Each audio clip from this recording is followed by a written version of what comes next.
2월의 첫 번째 주일 이렇게 예배 자리에 나오신 우리 모든 성도님들을 환영합니다. 요한복음 14장 27절에서 예수님께서 이렇게 말씀하셨습니다. 평안을 너희에게 끼치노니 나의 평안을 너희에게 주노라. 내가 너희에게 주는 것은 세상이 주는 것 같지 아니하니라.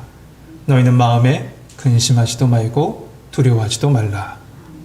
여러분, 이 시간 삶의 지침과 고단함, 그리고 명절에 여러 가지 힘든 일들, 그 속에서도 지금 예배 자리에 나오신 우리 성도님들에게 하나님의 평안, 하나님의 쉼이 이 시간에 함께 하시길 주님의 이름으로 축복합니다. 제가 우리 교회 부교육자로 있을 때 한 권사님이 이 유럽 여행을 다녀오셔서 이 교육자들에게 선물로 이 비타민C를 이렇게 주셨습니다. 이 소아과에 가면 아이들에게 주는 그 비타민C 같은 거 있죠. 그런 비타민C가 긴 통에 들어있는 그 비타민C를 선물로 주셨어요. 받고 나서 그 맛이 궁금해서 사무실에서 하나를 딱 입에 넣고 녹여서 먹고 있었습니다. 그런데 그걸 먹고 있으니까 계속 입 안에 침이 많이 고이는 거예요. 그리고 입에서 거품이 막 이렇게 나는 겁니다. 왜 그러지? 왜 그러지? 하면서 이따 그냥 씹어서 그냥 삼켜버렸습니다. 그리고 집에 가서 우리 사모에게 이런 이야기를 했더니 그게 제품이 유럽에서 그냥 갖고 온 독일어로 쓰여 있는 통이었거든요. 그 비타민C 통을 한번 쭉 살펴보더니 저에게 이런 얘기를 하는 겁니다. 여보, 이거 물에 녹여서 먹는 발포 비타민이야. 그때는 그게 우리나라에서 유행하지 않았었거든요. 네, 저는 그런지도 모르고 그냥 입에다 넣고 먹었으니 뭐 입안에서 개거품 나는 거, 네, 당연한 일이겠죠. 모든 건 그것에 맞는 쓰임새가 있고 그것에 대한 목적이 있습니다. 말씀도 마찬가지입니다. 오늘 요한일서를 기록한 이 사도 요한은 꼭 말씀을 기록하고 그 목적을 이야기합니다. 요한복음에 보면 요한복음 20장 마지막 절에 오직 이것을 기록하면 너희로 예수께서 하나님의 아들 그리스도이심을 믿게 하려 하며 또 너희로 믿고 그 이름을 힘입어 영생, 생명을 얻게 하려 함이라 라고 하고 있어요. 여러분, 예수님을 믿고 영생을 얻게 하는 것, 그것이 요한복음의 목적이라는 거죠. 그렇다면 여러분, 이 우리가 읽었던 오늘 본문인 요한일서는 어떨까요? 요한일서도 분명히 기록하고 있습니다. 5장 13절에 보면 내가 하나님의 아들의 이름을 믿는 너희에게 이것을 쓰는 것은 너희로 하여금 너희에게 영생이 있음을 알게 하려 함이라. 하나님의 아들을 믿는, 하나님의 아들 곧 예수 그리스도를 믿는 우리 모든 성도들에게 무엇이 있음을요? 영생이 있음을 알게 하려 함이라 라는 것이죠. 한마디로 구원의 확신을 주기 위해서 이 말씀을 썼다는 겁니다. 그렇다면 구원의 확신을 어떻게 가질 수 있을까요? 사도 요한은 이 요한일서 1장 1절에서부터 4절에 먼저 그리스도인이 누구인지부터 알아야 한다. 그리스도인이 누구인지부터 알아야지만 그 구원의 확신을 가질 수 있다라고 이야기합니다. 그리스도인은 누군가? 사도 요한은 그것의 바로 포인트를 사귐, 곧 교제가 있는 사람이다 라고 얘기하고 있어요. 교제가 있는 사람이 뭘까요? 이 교제는 두 방향으로 이루어지는데요. 첫 번째는 수직적인 방향으로 하나님과 예수 그리스도와의 사귐이 있는 사람이 바로 구원의 확신이 있는 사람이고, 두 번째로 수평적으로 성도 간의 사귐이 있어야 된다라는 것이에요. 하나님께서 첫사람 아담을 딱 창조하시고 이러한 교제 속에 살아가도록 그의 모든 것을 도와주셨습니다. 하나님과의 교제가 있었고요. 아담은 하나님께서 돕는 배필이라고 주셨던 하와의 관계도 이런 관계 속에서 살아갔죠. 그런데 죄가 그의 인생 가운데 들어오자 이사야 말씀처럼 죄가 우리와 하나님 사이를 갈라놓았고요. 또한 서로 사랑하고 도우라고 주신 그 아내를 향해서 아담은 이렇게 얘기합니다. 하나님이 주셔서 나와 함께 있게 하신 그 여자, 그가 그 나무 열매를 내게 줌으로 내가 먹었나이다. 그 모든 죄를 그 아내에게 다 전가하죠. 그러므로 말미암아 그 둘 사이에 막힘이 생겼어요. 아무래도 이때부터 부부 문제가 생겼던 것 같습니다. 그런데 그 막힘은 어떻게 해결됩니까? 우리의 화평이신 예수 그리스도께서 둘 사이에 막힌 담을 십자가에서 자신의 육신으로 다 헐으셨기 때문에 그 모든 것이 해결된 줄 믿습니다. 그래서 우리는 예수님을 통해서 하나님께 나아가서 하나님과 교제할 수 있는 것이고요. 성도와 성도 간에도 주 안에서 예수 그리스도 안에서 한 몸 돼서 이렇게 거룩한 교제를 이룰 수 있게 된 것이죠. 이것에 대해서 오늘 본문 1장 3절은 이렇게 말합니다. 우리의 사귐은 아버지와 그 아들 예수 그리스도와 더불어 누립니다. 우리의 사귐, 성도 간의 사귐은 바로 아버지와 우리 주 예수 그리스도 안에서 같이 누린다는 거예요. 그런데 여러분, 오늘 말씀, 오늘 본문으로 들어와서 오늘 본문은 이러한 사귐 속에 있는 성도들에게요, 너희 안에 정말 진정한 사귐이 있는 그리스도인인지를 한번 돌아보라고 하고 있어요. 오늘 본문은요. 정말 너가 그리스도와 진정한 사귐이 있는 성도인지 돌아보라는 거죠. 이렇게 말하고 있다는 것은 그렇지 못한 성도들이 있다는 것이고요. 또한 그렇게 하지 못하는 어떤 무리들, 당시에는 영지주의자 같은 그런 무리들이 있었다는 겁니다. 그렇다면 진정한 사귐이 있는 그리스도인인지 우리는 어떻게 알 수 있을까? 그것에 대해서 이 사도 요한은 한 가지 기준, 그 기준을 제시하는데 그것이 바로 하나님은 빛이시다라는 거예요. 하나님은 빛이시다. 우리 5절 말씀 한번 같이 한번 읽어봅시다. 5절 같이 읽겠습니다. 시작.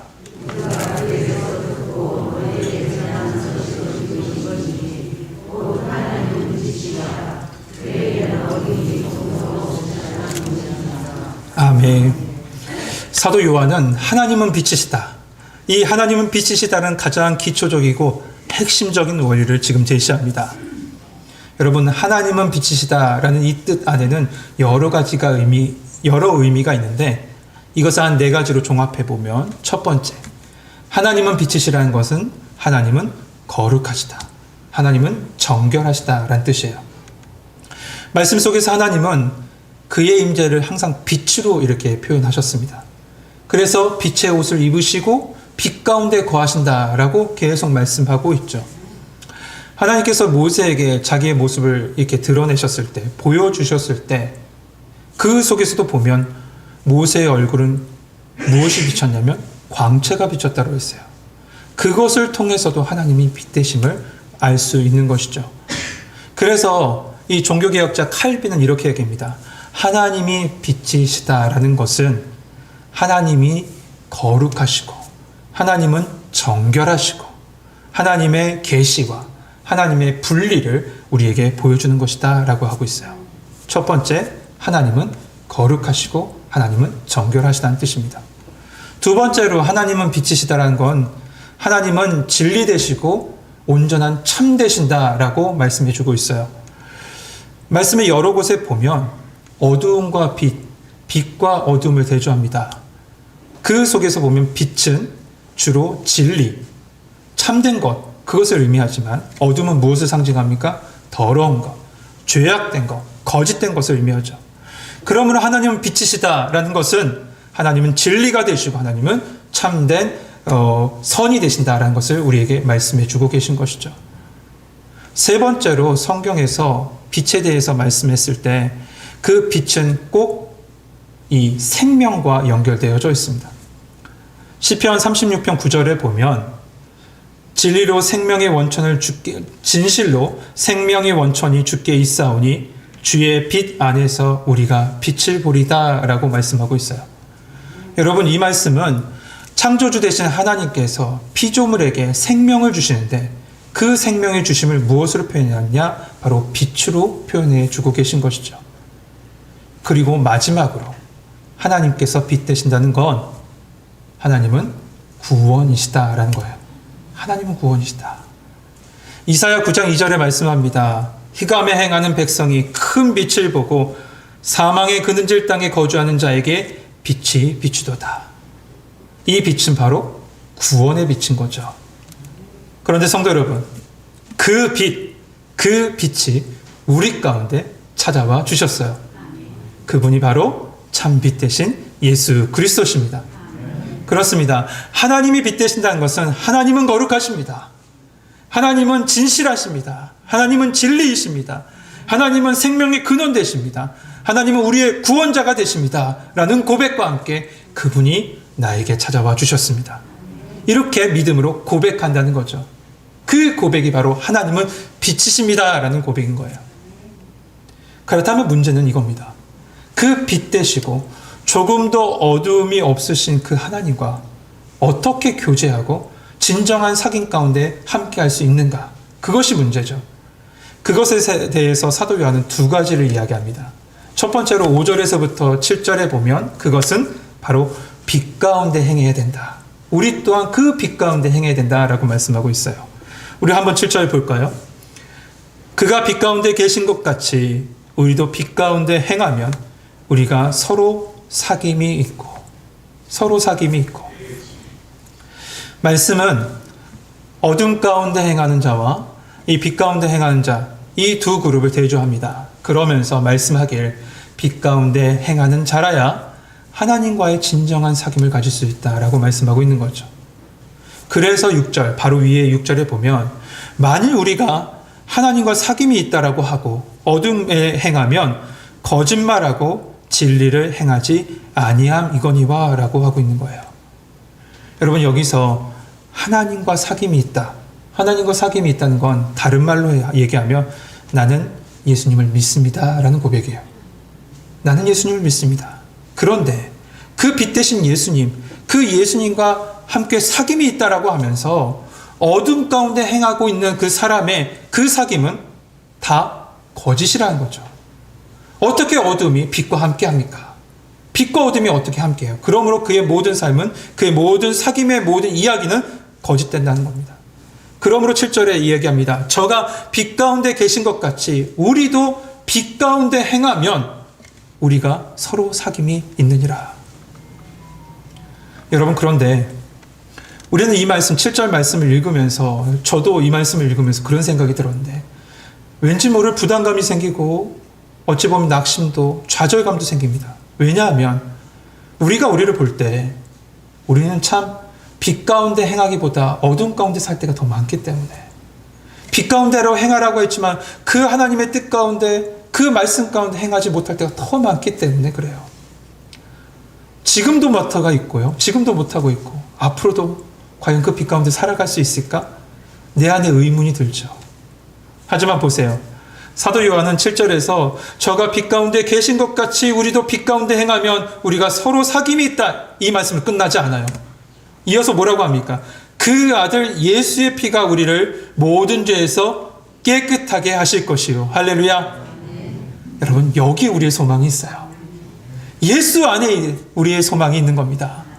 예수 안에 있을 때 우리 또한 빛 가운데 행할 수 있는 것이죠. 빛 가운데 행한다는 건 죄가 전혀 없는 완전한 상태를 의미하지 않아요.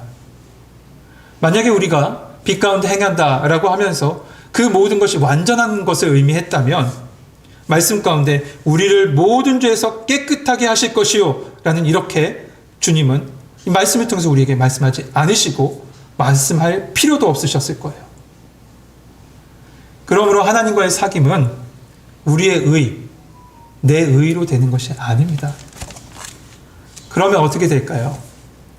2장 2절에 보면 이렇게 말씀합니다. 그는 우리 죄를 위한 화목제물이니 우리만 위할 뿐 아니요 온 세상의 죄를 위하십니다.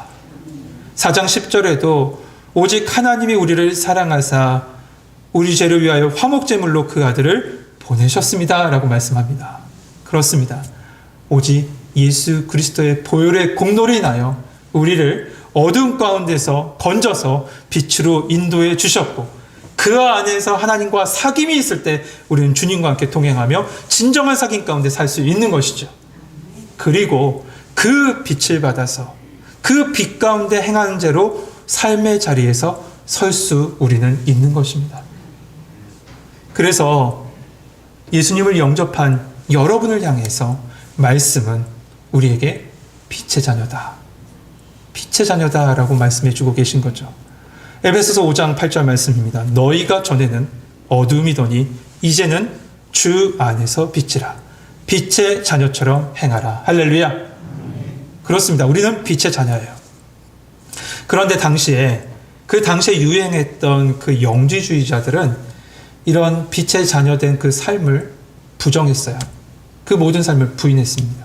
왜냐하면 영지주의자들은요, 영적인 것은 굉장히 거룩하고 이 육적인 것은 굉장히 더럽다라고 생각하는 그런 이분법적 생각 속에서 이렇게 살아가고 있었는데, 신앙의 모습도 마찬가지였어요.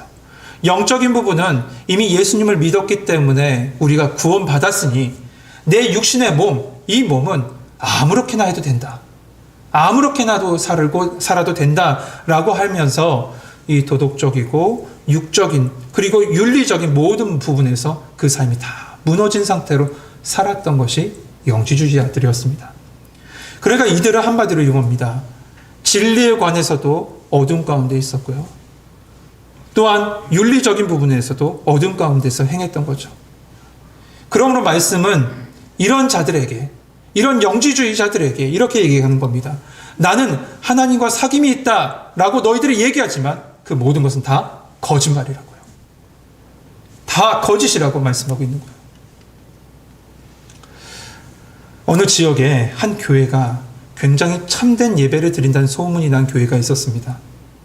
그래서 그 지역 목사님 중에 한 분이 그 교회를 한번 어떻게 예배를 드리기에 참된 예배를 드리나 그런 소문이 났을까 하는 생각에 한번 예배 가운데 찾아갔대요. 그런데 끝날 때까지 도저히 이 교회의 모든 예배의 모습이 다른 교회의 모습과 별반 다를 게 없는 겁니다. 찬양도 평범했고 말씀도 똑같았고 다른 게 아무것도 없었어요.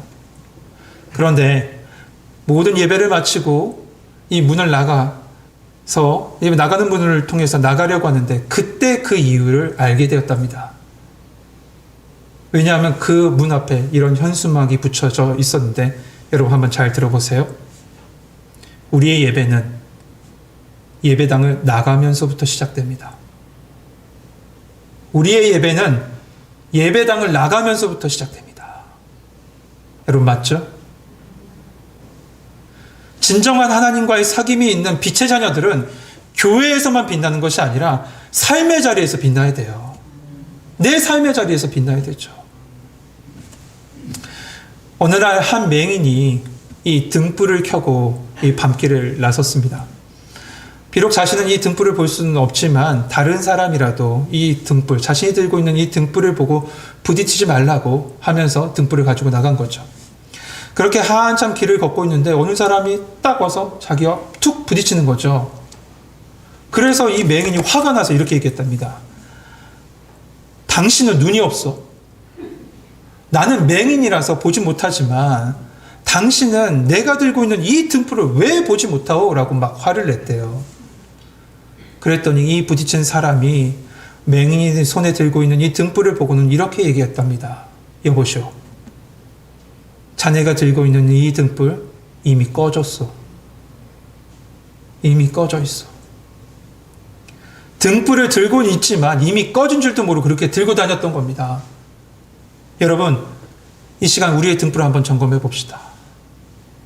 그리고 참 빛 대신 세상의 생명의 빛을 비추시는 그 예수 그리스도를 내 안에 담고 그 빛 안에서 행하면서 그 빛으로 세상을 비출 수 있는 우리 성도님 되시길 주님의 이름으로 축복합니다. 두 번째로, 어떻게 행하면 빛 대신 하나님과 진정한 사귐을 가질 수 있을까? 8절에서부터 10절은 이렇게 얘기합니다. 너의 모든 죄를 자백하면. 너의 모든 죄를 자백하면이에요. 우리 9절 한번 같이 한번 읽어볼까요? 9절 같이 읽겠습니다. 시작.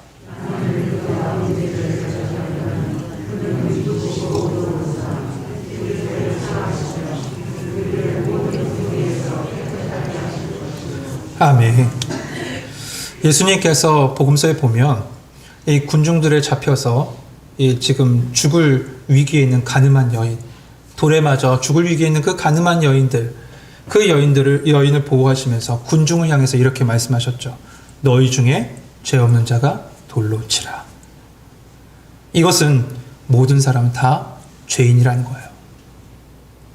오늘 본문 말씀 8절에 보면 만일 우리가 죄가 없다라고 말하면 스스로 속이는 것이다 라고 말씀합니다.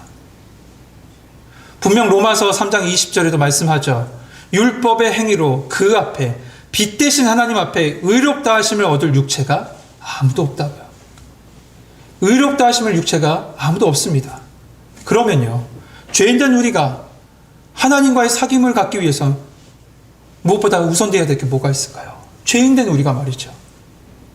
그것은 우리가 의로운 사람이 되는 것이 아니라요, 가장 우선되어야 될 것은 내가 죄인됨을 깨닫는 일부터 시작해야 돼요. 내가 죄인임을 깨닫는 일부터 시작하는 거예요. 요한복음 1장에 보면 빛이 어두움을 비추되 어두움이 깨닫지 못하더라 라는 말씀이 있어요. 여러분, 이 말씀은 빛 대신 예수 그리스도께서 이 땅에 왔지만 어두운 세상은 그 빛 대신 예수님을 알지 못했다는 뜻이죠. 그런데 이 말씀 속에 또 담겨져 있는 의미는 이겁니다. 바로 그것은 자신이 어두운 곧 죄인됨을 깨닫지 못하는 세상, 그 세상의 모습을 말씀해 주고 있는 거예요. 죄인인지 깨닫지 못하니까 예수님이 왜 필요합니까? 구주가 왜 필요해요? 필요 없는 거죠. 그러니까 예수님을 받아들이지 않은 거죠. 여러분, 변화는 내 현실을 자각할 때 그때 변화가 일어나요. 내 현실을 자각할 때 그 변화가 일어나는 거죠. 그러면 왜 우리는 내가 죄인됨을 인정하지도 깨닫지도 않을까요? 그것은 우리 안에 있는 죄가 너무 사악할 뿐만 아니라 오늘 말씀에서 중요한 부분이 있는데 그 부분은 뭐냐? 그 죄가 우리를 속이고 있다는 겁니다. 우리를 속이고 있어요. 사도 바울을 보세요. 사도 바울은 예수님 만나기 전에 본인 스스로 생각하기를 흠이 없는 자라고 자부했던 사람입니다. 왜 그렇습니까? 죄가 그를 속였기 때문에 그래요. 바울도 직접 그렇게 고백합니다. 로마서 7장 11절 말씀 보면 죄가 기회를 타서 계명으로 말미암아 나를 속이고 그것으로 나를 죽였는지라. 죄가 기회를 타서 나를 속이고 그것으로 나를 죽였대요. 이게 바로 바울의 고백이에요. 여러분, 죄는 우리 속에서 죽은 척하고 있어요. 그래서 참 발견하기가 어렵죠. 없는 줄로 착각하고 그렇게 살아가요. 그렇다면 내 안에 있는 죄, 그 죄가 언제 밝히 드러납니까? 언제 그 죄의 정체가 다 폭로됩니까? 그것은 바로 복음의 빛이 비춰졌을 때예요. 우리의 심령에 복음의 빛이 비춰졌을 때예요. 바울도 복음의 빛이 그의 인생 가운데 비춰지자 그는 스스로 고백하지 않습니까? 나는 죄인 중에 괴수라고요. 나는 죄인 중에 괴수라고요. 그런데 여러분, 이 복음의 빛은 한번 비춰져서는 안 돼요. 여러분, 우리의 원죄는 예수 그리스도께서 십자가의 죽으심으로 그 피로 완전히 해결받았습니다. 할렐루야. 하지만 우리는 지금 이 땅을 버타고 살아갑니다. 그러므로 말미암아 우리는 죄에 끊임없이 노출되어 있어요. 그래서 매 순간순간마다 지속적으로 그 영광의 빛, 그 복음의 빛을 우리의 심령 속에 비춰야 돼요. 그렇지 않으면 나도 모르는 사이에 죄가 나를 덮어버리고 있을 겁니다. 죄가 나를 누르고 있을 거예요. 그래서 사도 바울도 끊임없이 그 자기의 죄인됨을 고백하잖아요. 로마서 7장에 뭐라고 합니까? 내가 원하는 바 선을 행하지 아니하고 도리어 원하지 아니하는 바 악을 행하는도다. 오라, 나는 공고한 사람이로다. 이 사망의 몸에서 누가 나를 건져내랴. 바울은 이렇게 부르짖고 있는 거죠. 그렇다면 여러분의 심령에 복음의 빛이 비춰지고 그 빛으로 말미암아 그 하나님 앞에 그 모든 죄를 다 고백하게 되면 여러분에게 어떤 은혜가 주어질까요? 9절 하반절에 이렇게 말씀합니다. 그는 미쁘시고 의로사 우리 죄를 사하시고 우리를 모든 불의에서 깨끗하게 하실 것이요. 할렐루야. 미쁘심은 우리의 모든 죄를 다시는 기억하지 않으신다는 약속의 말씀이에요. 의롭다 하신다는 것은 우리의 죄를 용서하시는데 그냥 하시는 것이 아니라 자기의 아들, 그 아들로 말미암아 대속해 주셔서 완전히 사해 주신다는 것이죠. 결국 말씀은 이겁니다. 우리의 죄를 다 사하시고 우리를 모든 불의에서 다 깨끗하게 해 주신다는 겁니다. 그런데 단 하나 조건이 있죠. 그것은 바로 우리가 우리 죄를 자백하면이에요. 자백하면이에요. 누가복음 18장에 보면 바리새인과 세리의 기도가 나옵니다. 바리새인은 이렇게 기도하죠. 하나님이여, 나는 다른 사람들 곧 토색과 불의와 간음하는 자들과 같지 아니하고 이 세리와도 같지 아니함을 감사하나이다. 그런데 옆에 있던 세리는 어떻게 기도합니까? 감히 눈을 들어 하늘을 바라보지도 못하고 다만 가슴을 치면서 이렇게 기도해요. 하나님, 나를 불쌍히 여겨주세요. 나는 죄인입니다. 나는 죄인입니다라고 고백해요. 여러분, 바리새인과 세리 중에 객관적으로 누가 더 죄인입니까? 누가 더 의인이에요? 세상의 기준으로 보면 바리새인이 더 의롭고 세리가 더 많은 죄를 지은 죄인이에요. 그러나 예수님은 그 말씀 끝에 뭐라고 말씀하십니까? 세리가 바리새인보다 의롭다 하심을 받고 집으로 내려갔다라고 말씀해요. 여러분, 어떻게 이런 일이 있죠? 객관적으로 보면 분명히 세리가 더 죄인인데요. 여러분, 바리새인은 자기가 지은 죄를 일절 말하지 않았어요. 죄 없는 척했어요. 이런 사람이 바리새인이에요. 반면에 세리는 어떻습니까? 자기의 모든 죄를 다 고하며 하나님, 난 죄인입니다. 나를 불쌍히 여겨달라고 하나님께 진실되게 구했죠. 그러므로 여러분, 죄가 많고 적음, 죄를 많이 짓고 적게 짓는 것, 그것보다 더 중요한 것은 뭐냐면 자기가 죄인됨을 고백하느냐 고백하지 않느냐예요. 자기가 죄인됨을 진실로 하나님 앞에 고백하면 우리의 모든 인생은 빛 대신 하나님과의 진정한 사귐 속에서 살아가게 될 줄 믿습니다. 사랑하는 성도 여러분, 세상에 참 많은 종교가 있죠. 그 종교마다 자신 안에 있는 어두움을 해결하려고 많은 노력들을 합니다.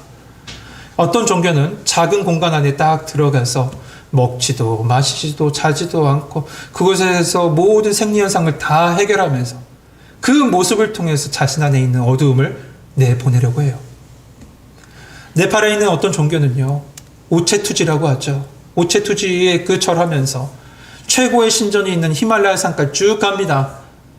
수십 일을 걸쳐서 순례길을 떠나요.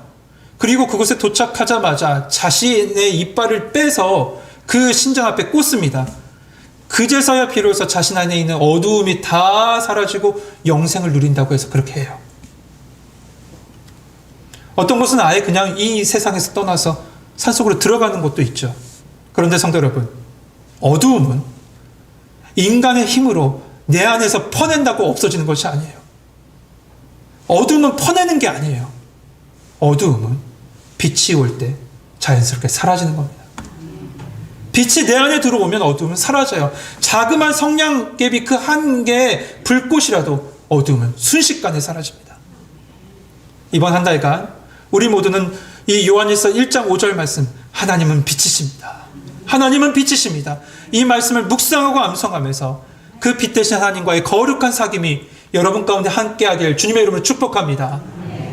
그 빛이 우리를 주님의 자녀로 인도하실 겁니다. 그 빛이 빛의 자녀로서 우리를 인도하실 거예요.